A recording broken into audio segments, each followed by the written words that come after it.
Welcome in, Panthers on the Plus, a.k.a. the Bald Brothers Panthers preview. Yes, that is a mouthful, but we've been doing this going on 9 weeks. 9 weeks. 9 weeks, man. What?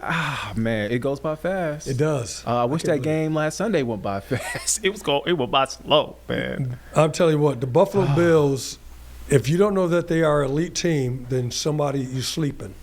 You're sleeping because those dudes know how to play. Was it the Bills played elite, or and we talked about it before, or was it just we played that bad? No, the Bills played elite football. There's no doubt about that. That is one of the better teams in the league. So when we're looking at the schedule, because when you looked at the schedule when you first got the schedule, like this going, oh man, we got these. Oh, we got the Jaguars. Oh, we got these guys. Oh, we should be able to win these games. Winnable The Patriots. games. Yeah. Okay, these are winnable games, right? Then you looked at, hold up, you got what we said, Dallas. You got Dallas, and you said you have Buffalo, and then you got the Packers coming up. Yeah, man, that might be a stretch. It's a tough stretch. It's a tough stretch, and not to mention that the Bills are that good. That's that team. That when I watched them and I watched how methodical they was and how well they ran the ball, we stopped the run. Yeah. We've been stopping the run all year long, and they did a thing that was so cool. They took Derek Brown out because they tossed the ball away from him. They ran zone stretch away from him, or they ran a counter towards him. Yeah. So you got to move him laterally. You just keep pushing him laterally. Let the running back go ahead and make his cut, or keep going out to the side to the freedom. But if you go ahead and do a counter or a power, you're gonna get a guy who's gonna get an angle on Derek Brown. And the back's going to find that gap. Greg Olsen pointed that out, yeah. So that's exactly, when you look at it, they ran zone stretch, they ran tosses. I said, what a great thing to do against a team, because what you eliminated the penetration, and you got them moving laterally. Yeah. And once you eliminate the penetration, now the running back has more options to go ahead and make a move. If you got penetration, then the running back has to get out of the way because there's a guy in his way. He has to make an adjustment. He didn't have to make an adjustment. He was able to cook. He looked like Emmitt Smith out there. Dude, he was like able to Emmitt. cook. Dude, he was that good. I got to give him his props, man. Yeah. He had 216 yards, and if you don't tackle in the secondary, or you miss that gap, or you see that gap open up, and you go, oh, I got to get down there, and you don't make it, dude. That's why we always say this. If you're a safety, you're the last person in the image. And typically, if you miss a tackle, it's a touchdown because there ain't nobody else behind you. All right? You know this. That's right. There ain't nobody else behind you. So, look, you got to be one of the surest tacklers. Yeah. You know, I got 1,441 tackles in my career. Woo. And I have a lot of open field tackles. And I've missed some tackles on some really good backs. There's no doubt about that. But I made a lot of tackles. You have to be a sure tackler at the position of safety. If you're not, you are a liability. So, okay, I want to get back to the quarterback situation. They're still trying to sort that out. You talk about the running game. Let's talk about our running game. This whole alternating drives thing is not working. We've seen it for 2 weeks. It's frustrating. Dave Canales is alluded to looking into the possibility of Rico being the number one. I know we paid Chuba, but man, come on, dude. It's obvious. Going forward, we need to go with Rico. Well, I think maybe the noise that's coming from this, seeing this competition and seeing how it can go ahead and work. And when you lose, it only highlights even more, even exacerbates the situation. But it didn't look good against the Jets. Exactly. And here's the thing. I think somebody mentioned to me that he had less Rico had less, almost half the amount of carries that Chuba had, but had more yards in that game. And I think that is correct. It has more than twice as many more yards. And so I think you do. I think you go with the hot hand. And here it is. You're not going to hurt my feelings or anybody else, because this is not like in little league or pony league football. It's not like everybody gets a chance. Right. Dude, this is your job. It's always about winning. And that's what Coach Canales said. He said he's going to make his decision based on the team and based on winning, and not based on whether, because he loves Chuba and he likes Rico Dowdle. Yeah, but not based on who he likes. He should I'm going to be critical. He should have made that decision a long time ago. He should have. But we're here now. Yeah. And we face a guy like Micah Parsons. So what? Having a guy like Rico, that'll say he's the starter and he is the high hand. What does that do to offset a guy like a Micah Parsons? Dude, don't forget, we got a number of guys that got hurt on that offensive line. Oh, that offensive line is banged up too. It's banged up, and so I think we get Chandler Savalas back this week. Maybe Moton. I'm gonna tell you, man. Besides Myles Garrett, he's the best player in the league at defensive end. Hands down. Hands down. Oh, so you, dude? I'm just telling you. If you don't double team this guy and you just let him have his way with the tackle, your quarterback, Bryce, you better get ready to run because that dude, he's that dude. He's that Reggie White. He's that Aaron Donald. He's that Warren Sapp. He's that Simeon Rice. He's that dude off the edge, man. Yeah. When he comes off the edge, he ain't no joke. That dude will come up there and bust you. He'll bust you right up in the mouth, dude. You mentioned Bryce Young, all right? Bryce Young was out with a high ankle sprain last week. He potentially comes back this week. We'll start with Bryce. That's a scary proposition, man. Bryce with a bum ankle, and you got a guy like Micah Parsons and that defense? Well, it depends on how severe the high ankle sprain He looks good out there. Granted, but that's not game, as you know. That's not game action. It is. Let me tell you from experience from the high ankle sprain, because I know what it is. It's painful, but you can play. Okay. You got to block out the pain.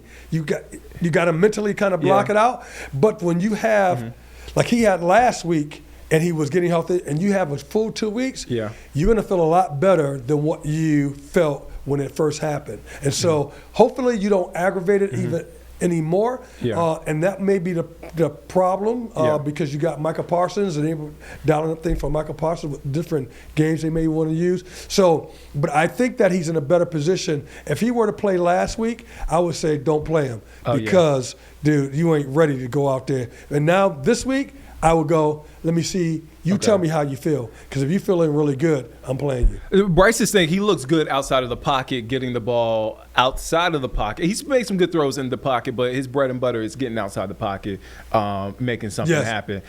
With that ankle, is it more of a quick release game because of the ankle, protecting that ankle? So Coach Canales is probably going to go ahead and protect Bryce by doing what? Doing routes to get the ball out of his hands extremely fast. Okay. And if he does do anything that's movement-wise, he's going to do movement to the side that's favorable and not to the side that's unfavorable. So if you have, say if you run into your left and you feel it a little bit more running to your left than you do running to your right, then I'm going to do dashes and bootlegs, and I'm going to do waggles all the way to my right to accommodate for that, so that it makes you a little bit more comfortable. All right, and if I'm going to do anything to the left, then it's going to be something like maybe a screen or draw or something that's a short pass to the left-hand side that when you line up. I'm talking about the movement series with bootlegs and dashes when you have to move out of the pocket. When you're in the pocket, he's going to get that from the gun. Yeah.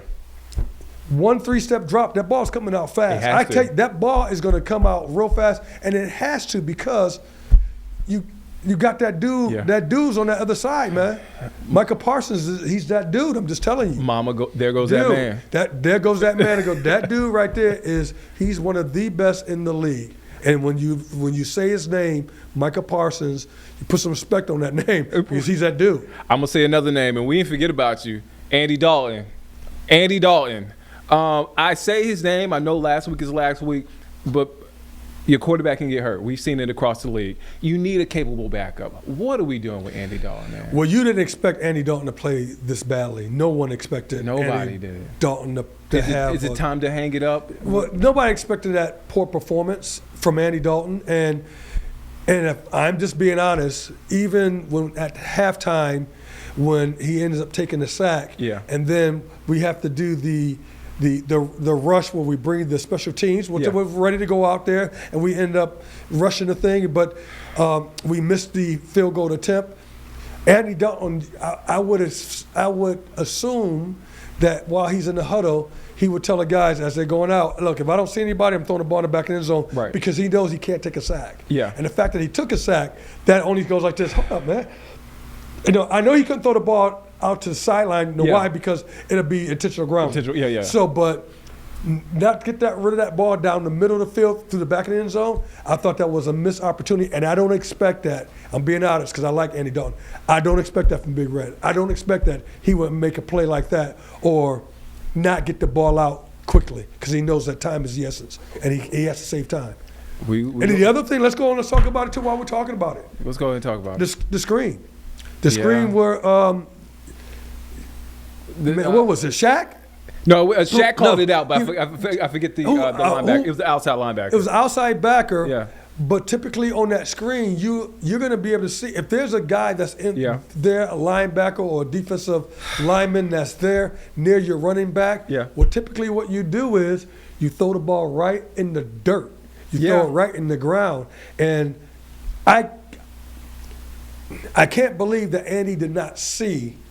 I can't believe that he did not see, because when he threw the ball, it was right to the other defender. It was right there. It was right there. And so, so he had a bad day. Yeah. So, I can't sugarcoat it. Andy had a bad day. Maybe time to consider a Hendon Hooker or I don't think so. I don't think it's time to consider, because who do you get? And you already know the system. Here's the problem if you make a change like that now is that you got to bring in somebody and they have to learn everything over. They got to learn all this too much. And so it's easier for them, Coach Canales, to stay with them the rest of the season and make a change at the end of the season than it is right now to make a abrupt change, because he's the guy that you groomed. See, every time we have Eugene on, my blood pressure starts here and then it lowers. So thank you, Eugene, for lowering my blood pressure. I was getting a little irrational.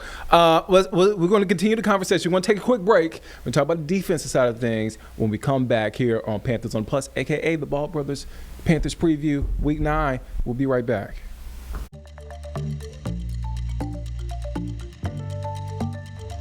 Welcome back here on Panthers on the Plus, a.k.a. the Ball Brothers Panthers Preview, Week 9. I got my Ball brother in, Eugene Robinson. Let's talk about the defense. The Panthers defense didn't look great. It didn't. James Cook, you mentioned it, 200 plus. He cooked. He was chefing it up. 200 plus yards. Looked like Emmitt Smith. And now we have a guy. We have Josh Jacobs from the Packers, and then Emmanuel Wilson, the young guy. They didn't have a stellar game, but they're kind of like a two-headed monster. They're pretty good. They're pretty solid on the ground. And look, when you say Josh Jacobs' name, I'm telling you, Jacobs is a lot like Cook. Yeah. I mean, you give that dude and she's a lot like Rico Dowdle. He puts his foot on the ground, he's gone, dude. Yeah. And he's big enough to handle the load too. I'm telling you, it doesn't get any easier facing another talented running back as we have faced, and then this is a copycat league. So what are they going to do? They're going to do the same thing. They're going to do the exact same thing to Bills. So now, Coach Ajero, this is going to show the mettle and what Coach Ajero is made up too, as well as Coach Canales, because copycat league. Toss the ball, stone stretch, counter, here comes the power, all that stuff away from your boy Derrick Brown. So you got to go come up with a defense now that's going to be able to, if you're going to toss the ball, I'm going to have one of my dogs on the outside going, all right, I dare you, toss it this way. I'm forcing that ball back in. So that ball, whoever's blocking me, the ball is getting forced back in to my help. No doubt. You know who's missed right now? Who's that? Pat Jones. Oh, wow. See, because you got Scorton. Yeah, young guy. You got, DJ Wanham. Yeah. But Jones, Robinson, You got, and here it is.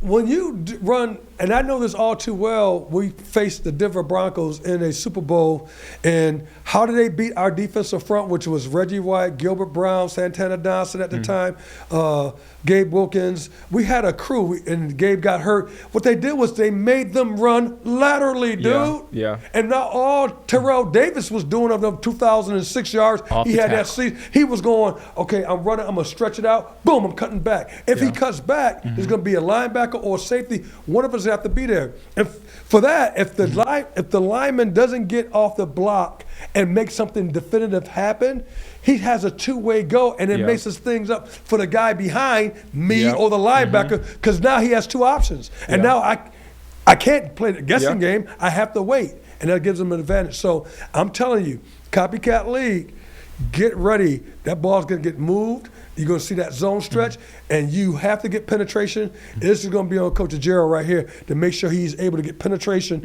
And I'm going to go 8-man front, and I'm going to say, look, Love beat me in the air because I'm going 8-man front, and I'm stopping this run. Well, okay, so here's the thing about Love. When he is on, but he makes some mistakes. He's not afraid to chance it. And so I'm looking at a guy like Mike Jackson. I'm looking at especially Mike Jackson since JC doesn't travel, but JC. And also, I look at the secondary. Nick Scott, you got to be in position. Oh, my goodness. This dude always – and correct me if I'm wrong. Ooh, he always is out of position. Come on, you can't have my name and then be out of position, Nick Scott. No, first of all, he's not always out of position because I know he's not. But I know. I'm telling you, there was a play, man, in that game where Cook ran over Nick Scott. Yeah, that's. Dude, it was. Look, I've been ran over too, so I'm not throwing stones at you, and I'm not trying to deride, but it only put an exclamation point on how well they were running the ball, that you got downfield, and then you ran over the safety. Dude, that typically doesn't happen, dude. But he's because you're running away and you're grabbing a guy, but he ran over the dude downfield, man. So I'm just saying. Would you say the safety unit is probably our weakest point of the defense? Because I'm looking at a guy like Christian Watson who had a really good game against the Steelers last week, and it's not. And when we're man coverage, solid with the corners, but when we go to zone, it seems like there's something missing. You're only as good as your pass rush. Okay, so it's pass rush. It's part of pass rush too, and so you're only as good as pass rush because any quarterback back there, it doesn't matter. You give any quarterback time, somebody's coming open in the zone because the plays that when we run zone defense, cover 4, cover 2, cover 3, all right, when we're running those defenses and not man, they are doing zone beaters. Every route is like a zone beater. Okay, I want you to go ahead and sit down. And he said, if you see the linebacker, instead of taking that dig route across the, sit down right there. I'm gonna get you the route. Oh, if you see the linebacker, if he sees you, boom, then stretch it out. Because I'm gonna throw the ball on the other side. There's zone beaters. If you run a curl, a 14-yard curl that comes back, he's going to tell you, all right, the quarterback, I'm going to throw the ball on the inside or outside based on where the line, whoever the defender is at, I'm throwing it on the opposite side, so get ready to catch the ball on the opposite side. So, So when we talk about zones, you have to eliminate the time the quarterback has to throw the ball, because if he has time, it's like 7-on-7 in practice. Any quarterback's going to beat you because he got plenty of time. And the zones he's going to open up. It's zone for a reason. And speaking of that, so we have not played well against tight ends. Like, tight ends have just been like our biggest Achilles heel on defense. I'm looking at a guy like Tucker Kraft with the Packers. He had 146 yards. I know. And if he's carving up a very expensive defense at the Steelers, haven't played well, but they're an experienced bunch against the Steelers, I'm kind of worried about. It's only going to highlight what we do in our secondary, what we do in our nickel defense, and what we do on first and second down. First and second down, typically you're going to be an 8-man front. And if you're an 8-man front, you're going to be in some type of cover 3, cover 1, and you're going to have Morig most likely going to be on the tight end. Take the tight end. I'll take that matchup. Okay. All right? Because you're just trying to stop the run. Right. If they do play action pass off of it, you got to go man to man. JC, Jack, I'll take that. So I'll take that as long as you can keep the pressure. If you don't keep the pressure, we're going to be in trouble. And now, as you got 2 receivers, tight end, one of those backs, whoever our linebackers, I think it's going to come down to how well our linebackers play. Our linebackers, because you're going to have some tight end work, and you're going to have also some running back work, some Jacobs. I was critical of our linebacker group, Christian Roseboom, Trevin Wallace, the beginning of the season, but they have really started playing better. They have. The props. They did play better, and they both had a number of tackles. I think Christian Roseboom had like more than 10 tackles. Yeah, he did. However, but with all that saying, the Buffalo Bills, first and second down was getting like 7-8 yards a clip. Man. Yeah. So what does that mean when you're making your tackle? You're not making your tackle at 2-3 yards. You're making your tackle at linebacker depth 5 yards and even beyond that. Which is not. That means you're getting pushed back. Yeah, you're getting pushed back. Or pushed that means back. Somebody else is getting pushed back into you. So you got to surf. You got to figure your way out and around. You're taking away a gap and this and that, but the ball's over there. Now you got to redirect, and now you got to get back. So I don't want to say it's yes, because people will say, man, you got a lot of tackles at free safety. Well, I shouldn't be getting that many tackles at free safety. They shouldn't be getting that far. I know, they shouldn't get that Unless far. I'm coming off a blitz all the time. Exactly. Yeah. So I want to make sure that there's an asterisk with that when you talk about having so many tackles, this and that. You want to look at, particularly in this last game. Yeah. Man, it had 238 yards, dude. I've been meaning to ask, and I wanted to wait 238 for several weeks now. We're week 9, obviously. Who is the guy that on the defensive side of things that you're looking at and you're watching these games and you're just like, in your mind, you're just screaming at this guy like, I want this guy to step up. Is there a guy on that defense? I feel like you got somebody in your body shaking his head right now. The Carolina Panthers defense has always had since I remember, a top linebacker. Yeah. A guy that if I say Thomas Davis, you go, oh yeah. That's a problem. If I say John Beeson, okay. If I say Dan Morgan, watch out now. Don't hurt nobody. Yeah. If I say Luke Kuechly, please. First ballot Hall of Famer. First ballot. If there was always a focal point, a guy. Yeah. Shaq Thompson. There was a guy. Yeah. Our defense was so linebacker-centric that was the focal point in that defensive front, all right? Made everything else better. So if it's hard for you to go ahead and call the person's name, right? You go, okay, Wallace and Roseboom. Yeah. But you don't call their name with the same. Now, I think they did a great thing.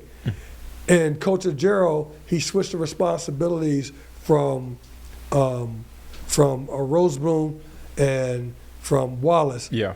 Once he has the green dot, Wallace is now listening to the coach, calling plays, making those adjustments, taking that strain off of Roseboom so he can just go ahead and eat and be fast. One thing he knows about, he's fast. He gets that, and he's going to do some damage. However, with all that saying, this team has always been prided on a focal point at linebacker, and I find it hard-pressed to find where's that guy. Hey, man, linebackers step up. Defense step up. We're going to see what they're made of at Lambeau Field. We're going to take a quick break. We'll be back here. We got more takes. We'll be back here week 9. Panthers on the Plus, Ball Brothers Panthers preview. We'll be right back.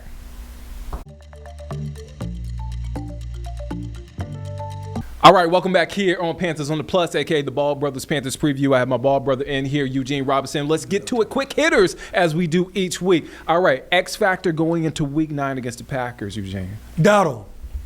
Got to have him. Okay. I got to have him. I got to have him get more carries. Yeah, Canales. I want him to eat. Yeah, Canales. Let him eat. I'm calling out Canales.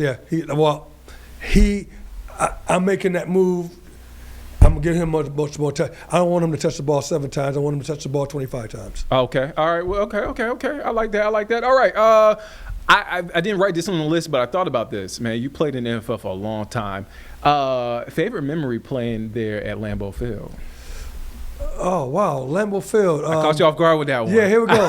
The Mud Bowl, we played in the Mud Bowl to get ready to go off to the Super Bowl in 1996 or 97. I can forget what Super Bowl it was, but we played in the mud. And in the mud, I had like 2 or 3 interceptions.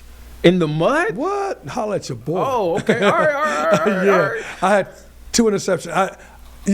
My third one I ended up maybe dropping because of the mud, but I had like 2 picks in there. And this is why he's one of the greatest players in Seahawks history.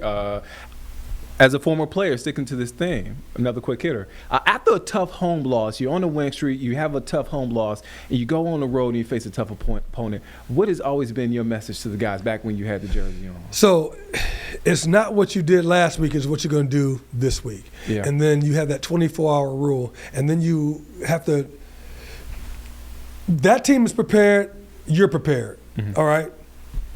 One of the differences, and I would say this as a captain, if your want to ain't higher than the other dudes want to, if you don't know where it's at, or you sick or you're hurt and you can't be out there, I don't need you. Yep. You would be doing. I don't need a body. I need somebody with that want to going, hey, we're about to bust these cats up and punch them in the mouth, lickety split. That's what we're about to go ahead and do. That's what you're looking for. And so how do you change the narrative? Hey, yeah, all right. I'm not going to even watch the film of that game we got, destroyed by them. Yeah. I don't even need to see nothing in there. I already know what they did to us. Guess what? I got a chance against the Packers to go ahead and eat. I'm about to go ahead and eat. Now, that's what you want to be thinking about, and that's what needs to be your mindset, because you're going up in the Lambeau Field. Yeah. It ain't no joke, dude. Those fans are rabid, and they play they play some really great ball down there, no doubt. Historically, they are really good and a great home team. And they haven't been bad in 40 years. They haven't been bad in 40 years. I'm just saying. So get ready for a fight. Yeah. Be prepared for a fight. So when you go up there, get your mind right and get ready for a fight. You know what? That sounds like the same pep talk you should give to Carlene's USC Gamecocks after a tough loss against Alabama. Oh, my goodness. That's right. That's right. You got to get my Gamecocks. Yeah. I got heartbroken. Oh, I'm sorry. I'll make it through. Yeah, you will make it through. That's right. All good, Carlene. We got you back. Oh, my goodness. That's right. Yeah. We're rooting for South Carolina. Everyone is. Who they play this week? Do you know who they play? Come on, Carlene, you should know this. You have to. Last week. Look, I was watching that game on Saturday. It's Ole Miss. Ole Miss. It's 7th ranked Ole Miss. You know it ain't gonna happen, guys. I know Ole Miss. And Ole Miss has been playing really well. Ole Miss did lose to Georgia maybe about 2 weeks ago, though. I think they lost to Georgia. Trinidad Shamblers is about to have a Heisman-type game against the Gamecocks. Get well soon, Gamecocks. And with that being said, thank you for watching Panthers on the Plus. We do this every week, every Thursday night, only on WCNC Plus. 9 o'clock, I got my ball brother in here, Eugene Robinson, Carlene Bragg. You know that's right. Oh, man. And we're so thankful. We've been doing this for 9 weeks, and we're going to keep the ball rolling. Man, I'm going to hand that ball off to you like that, and then we're going to keep the ball rolling. We'll see you next week.